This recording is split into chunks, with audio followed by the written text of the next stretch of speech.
Yes, kung Yun ang pala sa ibig kong pera, sabihin, wag may mo purpose. kung sasabihan na hindi ako tatanggap ng kahit Si BJ Sweet na boses talaga ito. O May makita partner nandiyan pala sa ako baba si yung Cynthia. pashers mo. Si Ikaw ang Daddy. sumagot kasi ikaw yung nandyan. Ikaw yung nakipagharap. Andyan si DB. DB, kausapin mo si Maldita. What's the problem? Yung birthday gift sa akin ni Sir David? Ikaw na magpaliwanag dyan kasi ayoko nga. Kasi wala akong nasasabi. G Kasi hindi naman and ako G nandyan. that D. Wala kaming issue ni Sir David. Hindi ko sa dapat din naman niya ako binalahura. Wala akong dapat ikahate sa kanya. Kung kaya nga sabi ko sa kanya kanina kung ano yung problema namin ni JTN, problema namin, huwag siyang makialam. Kasi wala kaming problema. Kung about Yun sa ang pera, sinasabi kong may purpose. yes, kung Yun pala ang sa ibig kong pera, sabihin, may wag mo purpose. kung sasabihan na hindi ako tatanggap ng kahit 5. Hindi ako hindi ko kailangan magpaka-plastic. Hindi katulad ng iba na tumatanggap sinasabing wala.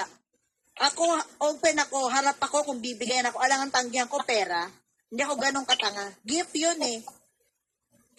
At hindi ko tinatago, open yan sa inyo. Wala kaming ano ni Sir David. Maldita, happy 1 week birthday pala.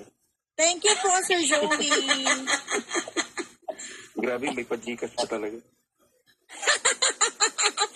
Marami po talaga meron po kasi naiinis, naiinggit. At least ako, Sir Joey, open ako. Hindi ako sa talikod nagpapa-help. Okay. At hindi ko Sige, dapat Ate itanggi. Ano na Okay, ako ba- salamat pala sa pagpunta Okay. mo dito. Okay. Nakita ko lang naka-online kayo. Okay. Okay, thank you. Bye. Sabi niya, kung ano man ang niluluto nyo na nakakahiya kayo tingnan, that's my point. Wala naman kaming niluluto. Ang naka-live din si Sir David. Naka-open sa lahat ang pinag-uusapan namin. Wala kaming niluluto. Wala kaming dapat itago or ano man. Kasi kaya nga katulad ng sinabi ko, sa amin walang naging problema. Wala kaming niluluto. Luluto makikipagkaibigan, makikipagbater. Ikaw na bahala dyan. Mag-mute muna. Sige, Ate Cynthia, wala kaming niluluto. Kung ano yung nakita nyo sa live ni Sir David, sa live namin, yun. Wala kami ibang pinag-usapan.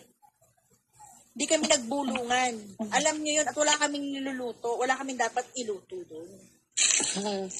Sila yung nagagalit. Kasi sila yung naiing. Sila yung may sa amin. Kami wala. Insecurity. Nai-insecure, diba? Saka sila. Yun ang sakit ng tao. Kaya mo lang. Tuloy lang ang